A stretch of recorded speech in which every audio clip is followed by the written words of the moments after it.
Menos frio, né, irmãos? Glória a Deus. Deus é bom. Sua misericórdia dura para sempre. Amém? Nós estamos tentando retomar para Timóteo, mas temos orado e Deus tem nos trazido sempre, trazer à memória aquilo que nos traz esperança. E a Bíblia toda nos traz muita esperança em todas as coisas que fala. Então nós vamos continuar com Salmos hoje, né? Nós estamos em Salmos, vamos para Salmos. Salmo 127. Eu creio que no tempo que estamos aqui, talvez umas 2 ou 3 mensagens nós já fizemos em Salmos aí nesses últimos 5 anos, nesse Salmo especificamente, 127. Mas é sempre bom relembrar das promessas e sempre a questão daquilo que estamos vivendo, né? Não só a questão contemporânea, mas esse processo atual que estamos vivendo. E esse Salmo traz muito isso. E eu creio que até num dos devocionais essa semana, um trecho dele, acho que o Hudson colocou nos 2 grupos que ele coloca todos os dias, a respeito desse Salmo. Mas foram desde o início do culto e na abertura, sempre falando e nas orações, a respeito de confiança. Como continuar confiando em Deus em tempos de crise? Que desafio tremendo é continuar confiando. Confiar em quê? Há uma dificuldade em nós em entender em que confiar. Há uma dificuldade em nós em estabelecer qual que é o nosso alvo. Qual que é o target, né? Qual que é o objetivo. E dentro disso, saber o que é elencar, o que é prioridade. É muito interessante você notar que a sequência esses salmos do 120 ao 134 é a 5ª parte do livro de Salmos, né? Que começa no 107 até o 150. Mas especificamente do 120 ao 134, são salmos que eles cantam, chamados salmos de degraus, que eles estão subindo para Jerusalém e eles estão cantando, eles estão saindo do cativeiro babilônico, eles precisam chegar e eles vão falando a respeito disso tudo. E na sequência do 127, você vai notar o 128 que fala, que muitos dão como salmo da família, mas ele fala das prioridades, né? Que o Salmo 128 começa dizendo assim, que nós precisamos primeiro adorar a Deus acima de todas as coisas, né? Feliz o homem que adora o Senhor. Daí ele fala da casa, os seus filhos vão crescer ao redor da sua casa como videira frutífera e haverá mantimentos na casa do Senhor. Então, e eu estava pensando, quando a Fábio estava falando da confiança, eu pensei, eu vou buscar algumas que eu não tinha separado, mas alguns textos que falam sobre confiança, eu só vou ler para vocês, antes de entrar no texto. Mas os que conhecem o teu nome confiam em ti, pois tu, Senhor, jamais abandonas os que te buscam. Salmo 9, verso 10. Salmo 20, verso 7 e 8. Aqueles que confiam em carros e outros em cavalos. Alguns confiam em carros e outros em cavalos. Mas nós confiamos no nome do Senhor, o nosso Deus. Eles vacilam e caem, mas nós nos erguemos e estamos firmes. Mas eu confio em ti, Senhor, e digo, tu és meu Deus. Salmos 31, verso 14. Ó Senhor dos exércitos, como é feliz aqueles em que ti confiam. Traz uma paz para nós saber que tem um descanso em algo que é inabalável, que é o Senhor. O Senhor é imutável. Nós mudamos de opinião, mudamos assim até de aparência algumas vezes, né? Temos às vezes instáveis em nossos temperamentos e atitudes, mas o Senhor é imutável.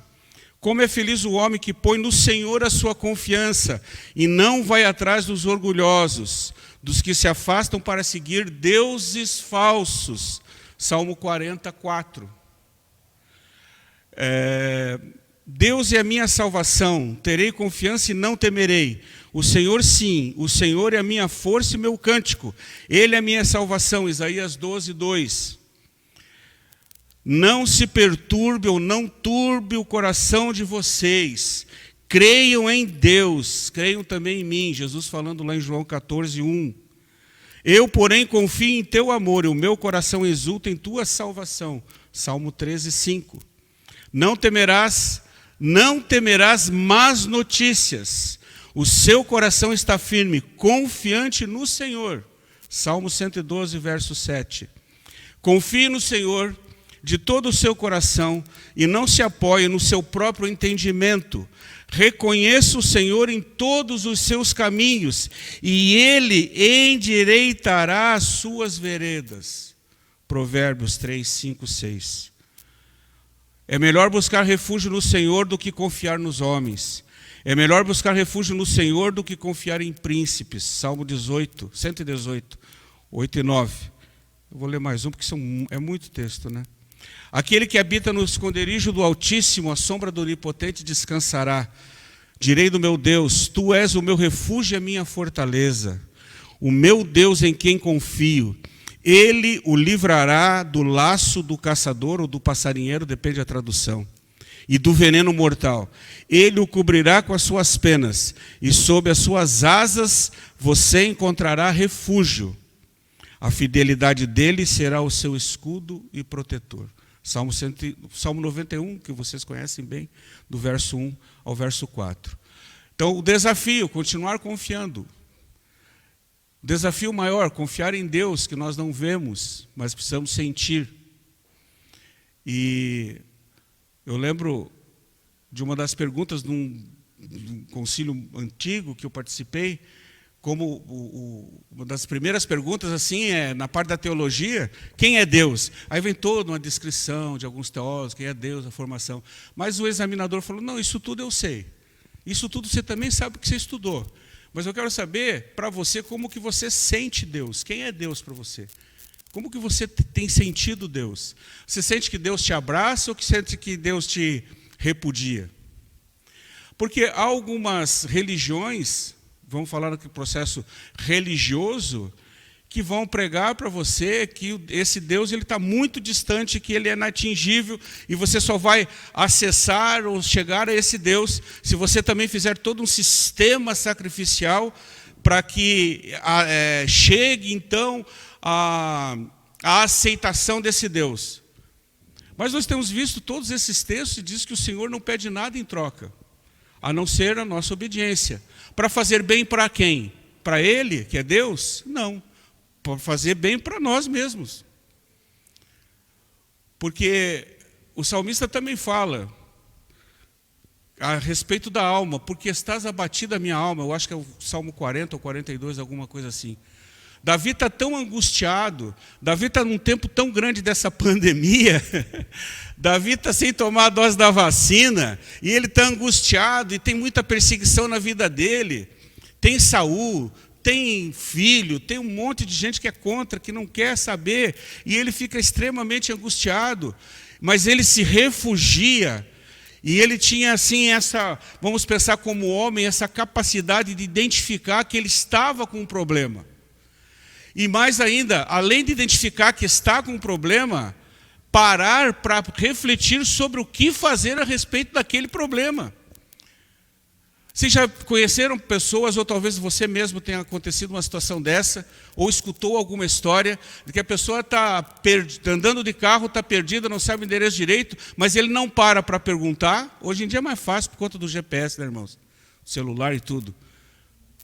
Mas às vezes se ele não tem essa acessibilidade ou essa instrumentalização, ele não para perguntar e ele vai seguindo. Mas por que você não parou para perguntar? Não, porque eu estava tentando achar, mas eu já estava perdido. Ia ser muito difícil você se achar.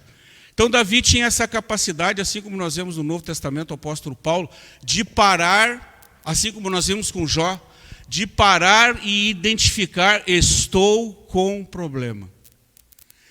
Eu criei esse problema, nós falamos aqui várias vezes, né? Ou você vai entrar na crise, ou você está na crise, ou você está saindo da crise. A crise é parte inerente das nossas vidas. Ou estamos, ou saímos, ou vamos entrar. Você quer entrar na crise? Não.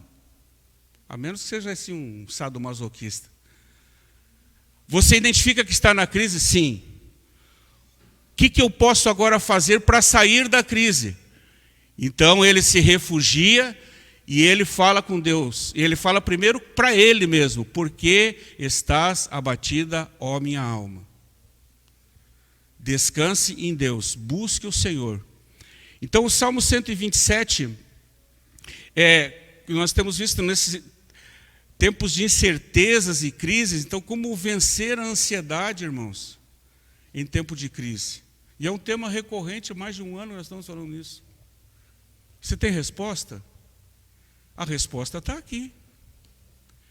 Porque é importante entender, fora do processo religioso, que muitas pessoas querem que você entre, ou às vezes a gente entra, mas não é isso aqui, irmãos, quando eu falo isso aqui, a palavra do Senhor, com toda a reverência, claro, não é receita de bolo. Não é aquele sorteio assim da promessa. É para você olhar para a palavra e extrair dela segurança e confiança para você. Amém? Porque está tudo aqui. Buscar-me-ei, nós falamos isso aqui na quarta-feira, Jeremias 33, 3. Buscar-me-eis e me achareis quando? Quando me buscardes de todo o vosso coração. Eu priorizo então o buscar a Deus. Se eu priorizar só as bênçãos, pode acontecer de eu me frustrar, porque o tempo de Deus é diferente do meu. O tempo de Deus é o tempo de Deus, e o tempo de Deus ele é perfeito na sua essência e na sua aplicação e no seu resultado. Amém, queridos? Ele é perfeito, não há imperfeição em Deus. Eu não preciso ficar fazendo sistema religioso ou cota de sacrifício para acessar ou apressar a bênção que o Senhor tem para mim. E nós cantamos muitas vezes, às vezes até nós escorregamos um pouco fora da doutrina mesmo, né, sem falar na teologia. Deus tem promessa para mim? Tem, mas é quando Ele quiser derramar essa bênção, mas as bênçãos estão aí. Com todos esses problemas que nós temos tido. Tem casa, comida, amém? Tem uns que até mais, né? Tem casa, comida e roupa lavada. Tem às vezes condução, tem condição de trabalho. Então, antes de tudo, a gratidão, ela precisa ser o fruto do processo da confiança em Deus. Graça e paz. Você vai ver, a maioria dos evangelistas, mas Paulo principalmente, Pedro, ele inicia suas cartas fazendo o quê? Essa saudação. Graça e paz. Não existe paz se não houver a graça do Senhor. A paz é um produto da graça do Senhor. Então eu tenho a paz de Cristo porque eu tenho a graça do Senhor. Sem a graça do Senhor eu não posso ter paz. Não é que eu não possa ter, eu não vou conseguir entender essa paz. Aí Jesus diz assim, a paz, ele vem trazer uma paz que excede todo o entendimento. Então se você pegar e falar com as pessoas a respeito da extrema confiança que você tem e da paz que o teu coração está excedendo no momento de crise, no momento de luta, no momento de dor, no momento de luto, ela pode olhar para você assim, eu não entendo vocês. Vocês, durante muito tempo, foi nos dado assim uma pecha, uma alcunha, né? De que nós tínhamos entrado, saído de um processo e daí fizeram a lavagem cerebral em nós, porque não é possível você é um camarada estudado ou você é um camarada cientificamente falando nesse processo cético. Não, você entrou naquela igreja e fizeram a lavagem cerebral. Não fizeram, irmãos, é que nós começamos a enxergar com os olhos da fé as coisas que estão aí. Então, quando eu enxergo com os olhos da fé, eu passo a ter uma paz que excede todo entendimento. O problema está aí, ele não vai mudar. E você vai ver aqui para frente, quando ele fala que você aos seus amados dá enquanto dorme, ele não quer dizer que você tem que ser ocioso e não se preocupar com as coisas da manhã. Ele não quer dizer que porque você é crente e frequenta uma igreja ou é membro de uma comunidade cristã e que se você já foi batizado e você toma ceia e você tem bom caráter cristão, não quer dizer que você agora está dispensado, que você agora está isento de pagar suas contas. Porque a Bíblia também diz assim, vai ter com a formiga preguiçoso. E a Bíblia também diz, aquele que não trabalha não come. Então, aos seus amados dá enquanto dorme, é que você não vai conseguir resolver um problema que é só o Senhor que vai resolver. Mas você tem que acordar às 6 da manhã e você está lá com os olhos estatalados às 4 da manhã e a ansiedade dominando o seu coração. É muito interessante notar que quanto mais temos intimidade com o Senhor, essa paz excede todo o entendimento. E o bálsamo do Senhor, a alegria do Senhor, no momento de maior crise na sua vida, ela veio sobre a sua vida e seu coração. Amém? Esse é o Deus que eu creio. Que as coisas podem ficar muito pior, mas eu tenho um Deus sobre a minha vida. E Ele tem cuidado de nós, irmãos. Olha ao seu redor. Eu às vezes me entristeço quando existem algumas expressões ou palavras de ingratidão. Às vezes com o seu trabalho, com a sua família, com a sua vida, e um monte de coisa. E às vezes até começa a blasfemar. E às vezes aí já dá blasfêmia, parece que já passa para maldição. E onde é que Satanás entra nisso? A hora que eu abro a boca em razão disso. Porque o Senhor que é o melhor para nós. Se o Senhor não edificar a casa, o verso 1, em vão trabalham os que edificam. Se o Senhor não guardar a cidade, em vão vigia a sentinela. Inútil vos será levantar de madrugada, repousar tarde, comer o pão de dores, pois assim dá ele aos seus amados enquanto dorme, ou o sono. Eis que os filhos são herança do Senhor, e o fruto do ventre o seu galardão, como flechas na mão do valente, assim são os filhos da mocidade. Bem-aventurado o homem que enche deles a sua aljava, não serão confundidos quando falarem com seus inimigos à sua porta. Vamos continuar no 128, aqui para entender o que ele está sentindo.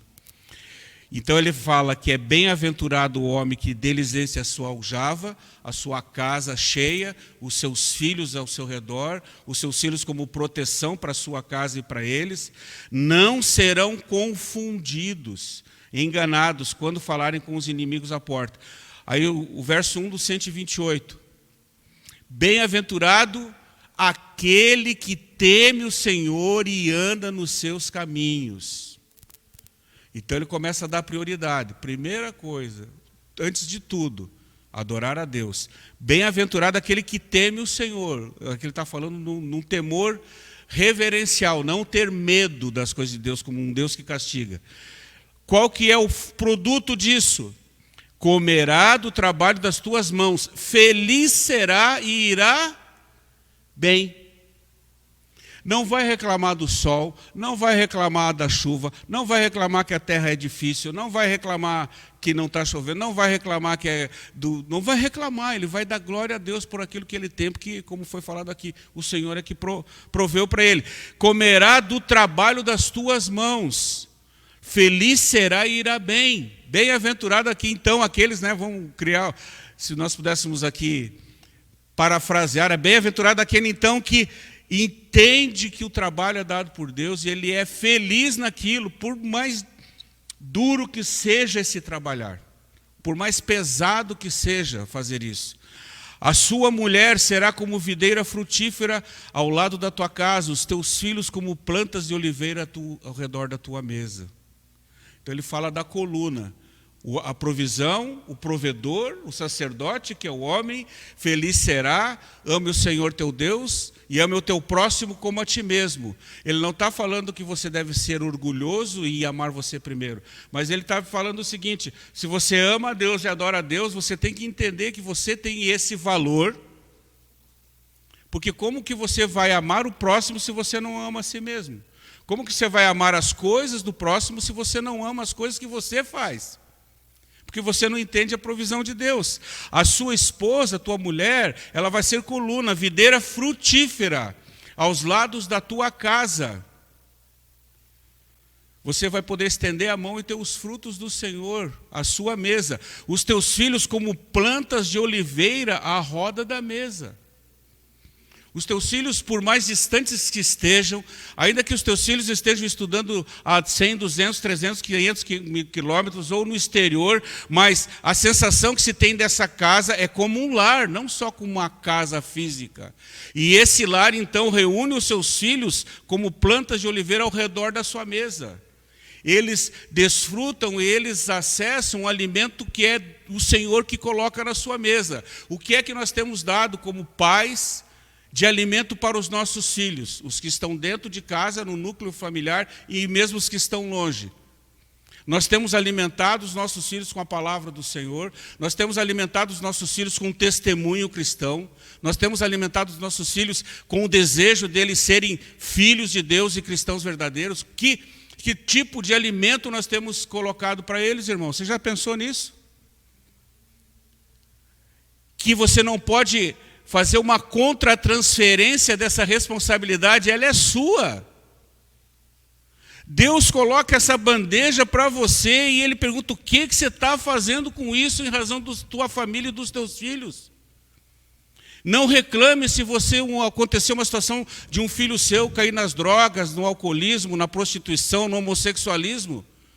Não impute isso para Deus ou para ele, porque é uma responsabilidade nossa e sua. Posso ouvir um amém?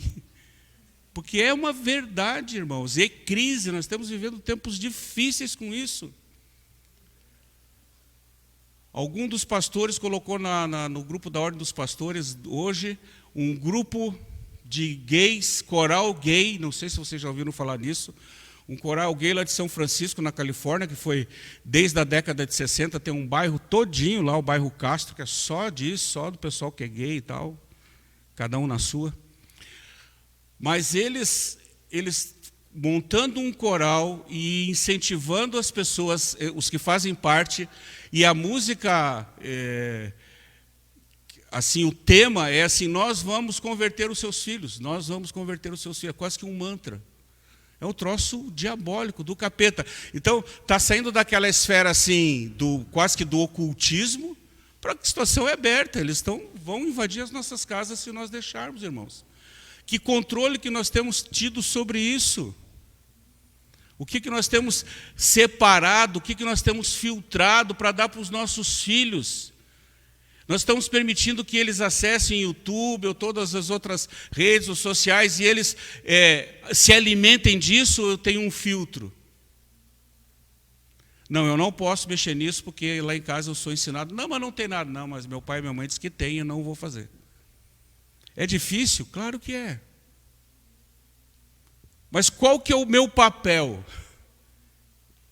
O meu papel não é casar somente, ter os filhos e deixar, então, quarteirizar um serviço da babá, de outra pessoa ou da escola, porque eu não tenho tempo. Eu preciso ganhar mais para sustentar você.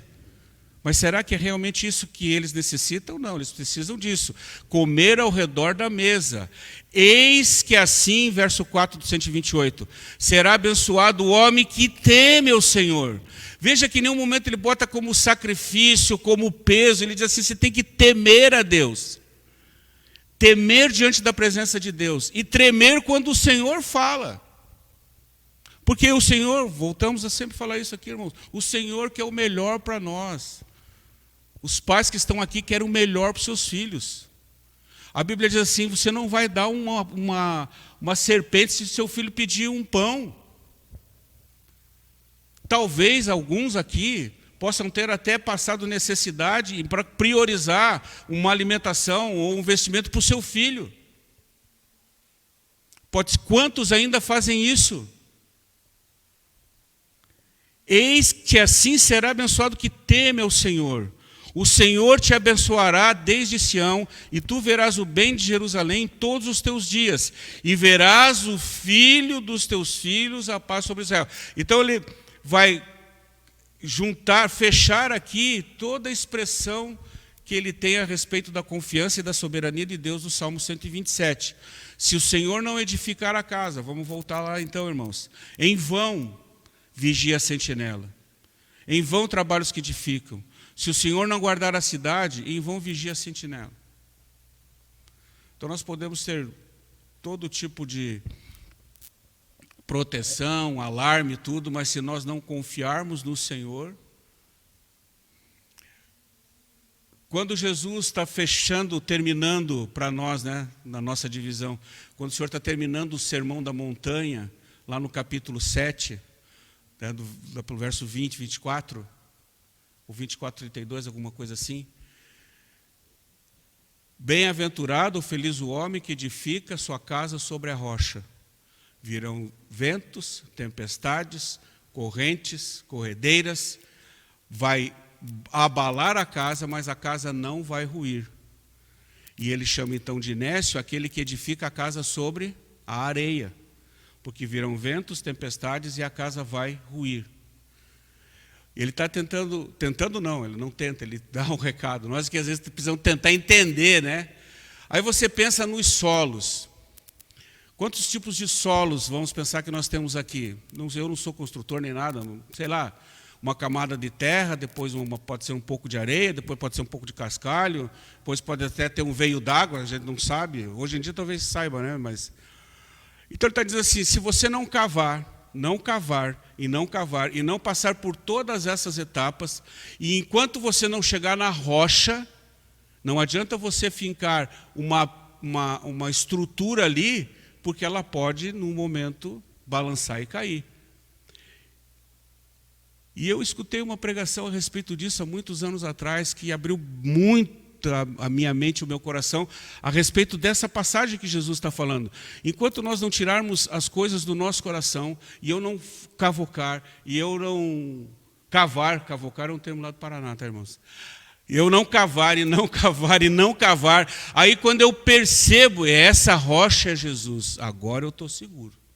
Então aqui eu vou colocar minha casa.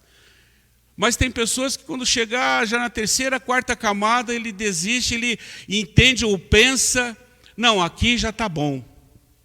Não preciso ir mais fundo na palavra. Aqui já está bom para mim. Quando vem uma chuva, uma tempestade, ele cai. Ele desmorona. E a gente viu o que aconteceu com aquele prédio lá em Miami. O que eles tiveram que fazer? Implodiu o resto. Caiu uma parte, que segurança que tem que o resto está bom? Não dá para colocar escora lá para pensar que vai continuar. Não, bota tudo abaixo agora, tem que reconstruir. Mas a beleza do Evangelho e do amor do Senhor, que quantas vezes eu cair, mais vezes o Senhor vai me ajudar a levantar. Amém? Quanto mais eu estiver abatido, mais o Senhor pode me honrar e mais o Senhor vai estender a mão para me levantar. Jesus nunca subiu nenhum degrau e deixou ninguém para trás, irmãos. Jesus sempre desceu, sempre desceu, sempre desceu. Você vai ver em várias parábolas dele, várias passagens dele, nas curas dele, ele para escutar as pessoas, para escutar aquele que clama ao Senhor. Ele para e ajuda. Ele não é um líder religioso, ou foi, que se você não pagar alguma coisa, se você não tiver uma cota de sacrifício, ele te deixa para trás e vai embora. Então, se o Senhor não edificar esta casa, não adianta nada. Inútil vos será levantar de madrugada, repousar, comer o pão das dores, aos seus amados dar enquanto dorme. Então, a gente distingue duas partes aqui. Em primeiro lugar, a inutilidade da vida sem Deus, que é o que a gente vê no verso 1 e no verso 2. Inútil, ele fala no verso 2, inútil, não vai servir para nada.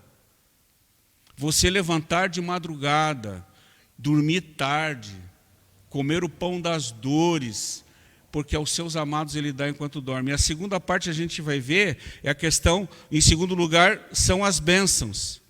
A inutilidade da vida sem Deus, verso 1 e verso 2, e que Deus dá tudo para nós edificar a casa. Guarda a cidade, dá o sustento e dá o pão.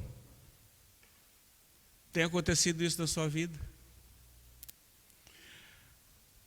E às vezes a gente sempre falou várias vezes aqui, né, do 1,19%, que é 1 hora ou 2 horas, às vezes por semana, que que tira para assistir um culto, mas quanto que nós temos dado para o Senhor como gratidão cada dia.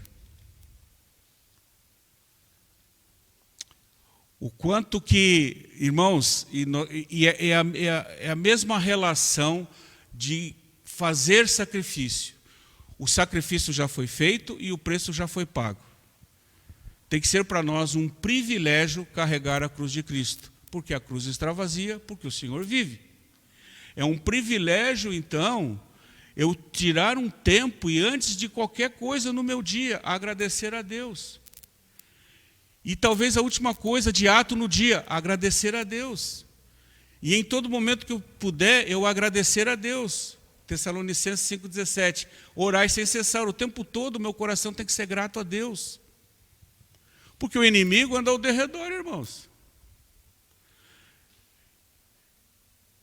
E eu creio que isso entristece o coração do Senhor quando Ele nos dá tantas coisas e nós muitas vezes não somos capazes de agradecer. O pão nosso de cada dia nos dá hoje. Isso é graça. Amém? O queijinho e o presunto, então, é uma bênção sem tamanho. Então ele fala assim, é inútil você se esforçar se o Senhor não estiver, vamos pensar assim no negócio. E a bênção é que Ele está o tempo todo conosco. Como flechas na mão do valente, assim são os filhos da mocidade, que vão guardar a cidade e vão guardar a casa. Bem-aventurado, feliz o homem que enche deles o seu bornel, a sua sacola, a sua mala. Não serão confundidos quando falarem com os seus inimigos à porta. Quando vier uma situação demoníaca, obra de Satanás sobre as nossas vidas, se eu estou, como Paulo diz, revestido com a armadura de Deus, nós temos autoridade em nome de Jesus de repreender e de botar para correr qualquer demônio, irmãos. Amém? Porque estão ao derredor. As ofertas e as oferendas são imensas todo o tempo. Eu já falei para vocês aqui algumas vezes que comigo acontecem as coisas na área de troco. Troco assim, R$5, R$10. Então você pensa assim, a pessoa trabalha o dia inteiro com aquilo. Claro que às vezes tem um processo do cansaço que vai gerar uma questão do erro, e daí esse erro ele vai potencializar, porque a pessoa está tão cansada, mas a pessoa está ali, num caixa do supermercado, ou no posto de gasolina, o dia inteiro mexendo com dinheiro e fazendo conta e tal. Dali a pouco ela se engana em 5 pila, 10 pila. E algumas vezes isso acontece comigo. E se deixar passar, pode, né? Talvez ele diga assim, que benção, a menina se enganou, você ganhou 5 pila. Mas é obra do capeta isso, irmão. Porque imediatamente o Espírito Santo já vai para você, está errado o troco. Olha, está errado. Alguns dizem assim, tá bom, obrigado, o senhor avisou. E eu escutei umas 2 vezes assim, obrigado pela sua honestidade. E parece que daí gera mais uma confusão na sua cabeça. Obrigado pela minha honestidade. Mas isso não tem que ser o que tem que ser honesto? Então você percebe o mundo em que estamos vivendo, que é a famosa lei do Gerson, né? Eu preciso, como é que ele falava? Dar certo em tudo? Não, esqueci. Preciso levar vantagem em tudo. E isso, tanto que parece que foi um estigma na vida dele depois, que ele se arrependeu muito de ter falado isso, que ficou complicado para ele. Gosta de levar vantagem em tudo, certo, né? Ele colocava um R forçado do sotaque carioca dele. Mas, não, carioca, não diz Fluminense, calma, irmão. Gosta de levar vantagem em tudo. Então isso ficou assim, o negócio é levar vantagem, como se a honestidade fosse uma coisa assim estranha, mas é o que tem que ser no nosso dia a dia. Então, meus irmãos, confiar no Senhor, esse é o nosso grande desafio. Continuar confiando em Deus. Aos seus amados o Senhor dá enquanto dorme. Não se esqueça disso, família. Vamos ficar em pé, meus irmãos. Temos por lutas passadas, muitas difíceis, cruéis, mas o Senhor tem livrado delas seus servos fiéis. Amém?